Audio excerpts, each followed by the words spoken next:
ဆုံးထီးကြီးဥပဒါနဲ့ခွေးနဲ့ဆုံးကျုပ်တို့ရွာမှာအရန်စွမ်းထက်တဲ့ဆုံးထီးကြီးတယောက်ရှိခဲ့တယ်ကျုပ်တို့ကတော့သိမ့်မမီလိုက်ဘူးပေါ့ကျုပ်တို့အဖိုးတွေဖေတွေကတော့တော်တော်ကလေးမှီလိုက်တယ်ဗျသူ့နာမည်ကဥသာဆန်းလို့ခေါ်တယ်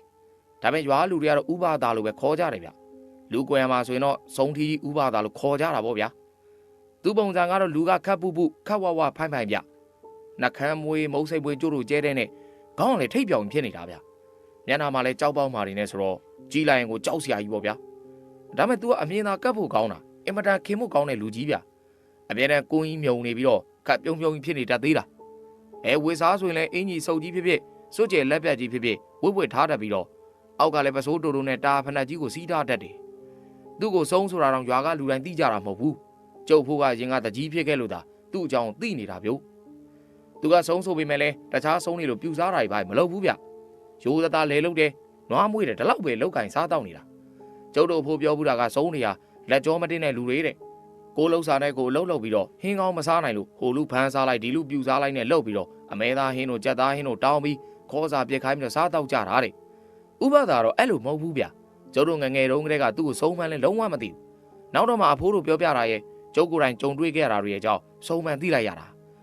တခါကတော့အဖိုးကမေးဘူးတယ်တဲ့အဲ့တုန်းကတော့ဂျပန်ခင်အောင်ပေါ့ဗျာကျုပ်တို့အဘေးကလည်းတကြီးပဲဗျသူသေးတော့သူ့သားကိုရေးပိုင်တွေကတကြီးခန်းလိုက်တော့ကျုပ်အဖိုးကတကြီးဖြစ်သွားတယ်ပဲဆိုပါတော့အဲ့တုန်းကသူ့အသက်က20ကျော်လေးပဲရှိသေးတာဒါပေမဲ့ရွာသားတွေကတော့အဖိုးလေးစားကြပါလေကိုတူကိုသားလိုပဲချစ်ခင်ကြတယ်အဖိုးကလည်းတကြီးဆိုပြီးတော့ဩစာမပြင်းခဲ့ပါဘူးကျုပ်တို့ကတကြီးမျိုးရိုးဗျကြွားတယ်တော့မှထဲမှာနဲ့ကျုပ်ရဲ့အဖေးကြီးကလည်းအင်္ဂလိပ်ခေတ်ကလေးကတကြီးနောက်တော့ကျုပ်ဖိုးကတကြီးဖြစ်တယ်ကျုပ်ဖေလည်းတကြီးပဲပေါ့ကျုပ်လဲကြတော့တကြီးမဖြစ်ခဲ့ပါဘူးဗျကဲထားပါတော့တနေ့တော့တကြီးပေါက်စာအဖိုးကဥပဒါကိုမေးကြည့်တယ်ဗျဥပဒါခမ ्या ကဆုံးလို့ရွာလူတွေကပြောနေကြတယ်ကျုပ်ကတော့သူများပြောစကားမကြားချင်ဘူးခမ ्या ပါဇက်ကပြောတာပဲယုံညင်းတယ်ဆိုတော့ဥပဒါကြီးကခေါင်းငိမ်ပြီးတော့သူကဆုံးတယောက်ပါလို့ဝန်ခံတဲ့ဗျဒါနဲ့အဖိုးကအဲ့ဒါဆိုရင်လည်းခမ ्या ဂရီးတစ်ခုပေးကျုပ်တို့ရွာလူတွေကိုခမ ्या ပြင်ညာနဲ့မကောင်းတာတွေမလုပ်အောင်မဖမ်းစားအောင်ဒီလိုအဖိုးကဂရီးပေးခိုင်းတယ်ဥပဒါဂရီးတော့မပေးဘူးဗျဒါပေမဲ့သူကအကျိုးရုံအောင်တော့မလုပ်ပါဘူးလို့ပြန်ပြီးတော့ဂရီးပေးတယ်လို့ပြောတာပဲကျုပ်တို့ရွာကဇီးကုန်းရွာလို့ခေါ်တယ်ကျုပ်တို့နားမှာပေတော်ရွာရဲ့တန်းမြင့်ရွာရဲ့ဆိုပြီးတော့ရွာ3ရွာကဖိုကလောက်ဆိုင်ပုံနဲ့တီရှိနေကြတာအဲ့ဒီရွာ3ရွာရဲ့အလဲမှာပကံခေကလေးကတည်ထားတဲ့ပထိုးတစ်ခုရှိတယ်ဗျတရွာနဲ့တရွာက8မိုင်စီလောက်ဝေးတယ်ရေးလူကြီးတွေရွာတည်ခဲ့တာလဲအံ့ဩစရာကြီးဗျာဖိုကလောက်ဆိုင်ကိုတရွာနဲ့တရွာ8မိုင်ကွက်တီးပဲကဲထားပါတော့အဲ့ဒီဥပဒါကြီးတောင်ကျွန်တော်ဆက်ပြောရအောင်ဥပဒါကြီးကသဘောကောင်းနေဆိုပေမဲ့သူကအလွန်စားနောက်တန်နေဗျရွာလူတွေဆိုရင်လည်းသူကပြူစားတာတို့ဘာလို့မလုပ်ပေမဲ့မထင်တို့စားနောက်တက်သေးတာဒါကြောင့်လဲကျုပ်ဖို့တကြီးကခဏခဏသတိပေးရတာပေါ့ဗျာ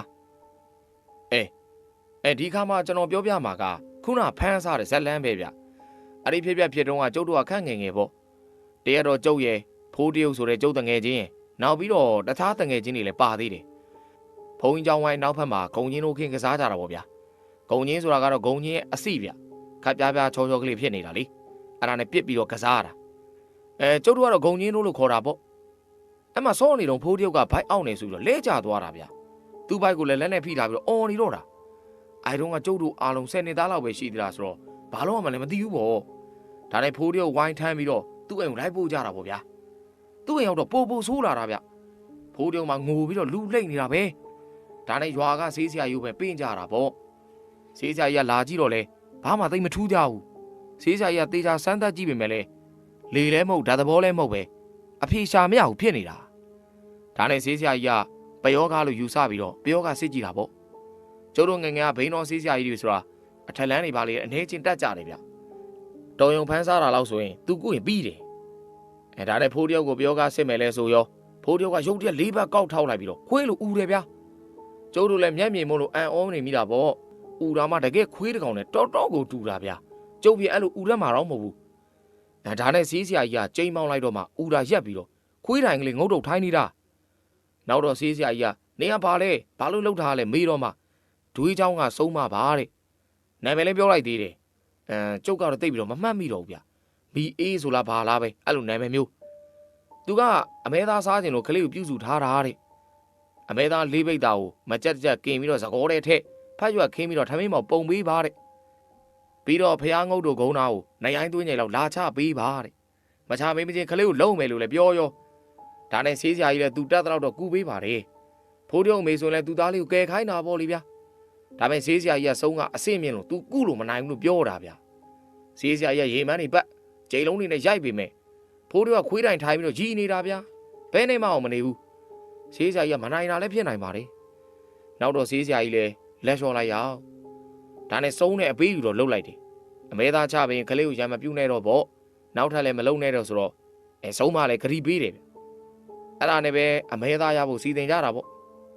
ဒါပေမဲ့ခတ်တာကအဲ့ခေတ်တုန်းကအမဲသားတို့ဝတ်သားတို့ဆိုတာအခုဒီခေတ်လိုမျိုးမလွယ်ဘူးဗျရွာတွေမှာအမဲပေါ်တော့မှအဲ့ဒီရွာလူတွေအမဲသားစားရတာမျိုးအခုခေတ်လိုဈေးဆိုတာမျိုးလည်းမရှိဘူးအလန်းလဲဝေးတာကိုဗျဒါနဲ့နောက်ဆုံးကြတော့ဖိုးတရုံမေကတကြီးကိုအပူကတ်တာပေါ့ဗျာရွာတွေကနွားတစ်ကောင်လောက်ရအောင်တကြီးစီစဉ်ပေးပါပေါ့သူကလည်းငွေပေးပြီးတော့ဝယ်ပါမယ်ပေါ့ဒါလိုမျိုးဆုံးမလည်းလူလဲဗျဖိုးတရုံတို့ကအတော်တန်ပတ်စံရှိတဲ့သူတွေလေဒါကြောင့်မလို့လဲသူ့ကိုပြူစားလိုက်ရင်အမဲသားကျင်းနေစားရမယ်ဆိုတော့တွက်ပုံရတယ်ဒါနဲ့ကျုပ်ဖေကလည်းဂရီပေးလိုက်တာပေါ့အဖေကတော့ဆုံးမအကြိုက်ကိုတိတ်ပြီးတော့မလိုက်စေချင်ဘူးမြိုင်သားမျိုးကအထက်လန်းဆရာကြီးကိုသွားပိတ်ပြီးတော့နှင်ထုတ်စေချင်တာဒါပေမဲ့ဒီမှာကဖိုးတရုံကလူလိမ့်နေပြီလေတစ်ချက်ဆိုငိုနေနဲ့သတိလစ်ချင်တယ်လို့ဖြစ်သွားသေးတာအချိန်မရှိတော့ဘူးဆိုတော့နောက်ဆုံးတော့အမဲသားရှာကျွေးဖို့ပဲသဘောတူလိုက်ရတာပေါ့နောက်တော့ရွာထဲနွားရှိမဲ့အိမ်တွေကိုစဉ်းစားရတယ်နွားတွေကများသွားပြီခိုင်းနွားတွေများတယ်လေနောက်တော့ဥပဒါကိုသတိရသွားတာပေါ့သူကနွားတွေမွေးတာကိုဥပဒါအိမ်ကိုကျုပ်ဖေနဲ့လူကြီးတချို့လိုက်သွားကြတယ်ရွာလူတွေကိုအဖေကအဲ့သတင်းကိုလျှို့ဝှက်ထားခိုင်းတယ်ကျုပ်လည်းမရောက်မလဲနဲ့လိုက်ပြီးတော့ပါသွားတာပေါ့ဥပဒါအိမ်ကိုရောက်တော့ဥပဒါနွားစာတွေစင်းနေတာအဖေကဥပဒါကိုအဲ့မှာအကျိုးချောင်းပြောပြပြီးတော့နွားတောင်းဝယ်တာပေါ့ဥပဒါခေါင်းခါပြတယ်သူ့နွားတွေကိုမရောဘူးတဲ့သူ့မှာအသားရှိတယ်ဆိုပြီးတော့ညတထုံးကင်ပြီးတော့အိမ်တော်ဖေးဝင်သွားတယ်ဥပဒါအိမ်ရှိပြန်ထွက်လာတော့နွားမောင်ကြီးတစ်ပေါင်ကင်လာတယ်ဗျာ9ပိတ်တာလောက်တော့ရှိမယ်ဗျာအသားကလည်းหนีရဲနေတာပဲကျုပ်ဖေကဥပဒါနွားပေါ်တယ်ဆိုရင်အသားရှိတဲ့ကျုပ်ကလည်းတပိတ်တာလောက်ရောင်းပါလို့ထပ်တောင်းတာဥပဒါပေကက်နဲ့မရှိတော့တကြီးဒီဟာအကုန်ပဲတကြီးစားခြင်းနောက်နေကြရင်ကျုပ်တကောင်ပေါ်ကျွေးမယ်လို့ပြောလိုက်ပါလေရောအဖေကလည်းဥပဒါညင်းဆန်လိုက်တယ်ဆိုတော့ဥပဒါတို့အင်ကနေပြန်ပြီးတော့ထွက်လာခဲ့ကြတာပေါ့ဗျာဒါနဲ့ကျုပ်တို့လည်းမဲသားပေါင်ကြီးကိုတောင်းထဲထည့်ပြီးတော့ပြန်ခဲ့တာပေါ့အဖေကတော့မလိုက်တော့ဘူးဗျကျုပ်ကတော့ဖိုးတရုံတို့စီလိုက်ချင်တယ်လို့ပြောလိုက်တယ်အဖေကခွင့်ပြုပါလေဖိုးတရုံနဲ့ကျုံနဲ့ကအခင်းဆုံးတငယ်ချင်းတွေကိုစားပေါ်စားဘက်ကစားပေါ်ကစားဘက်တွေလေဒါပေမဲ့အဖေကတခုတော့ပြောတယ်ဗျညနေဖေကငုတ်တူလိုက်မသွားနဲ့တဲ့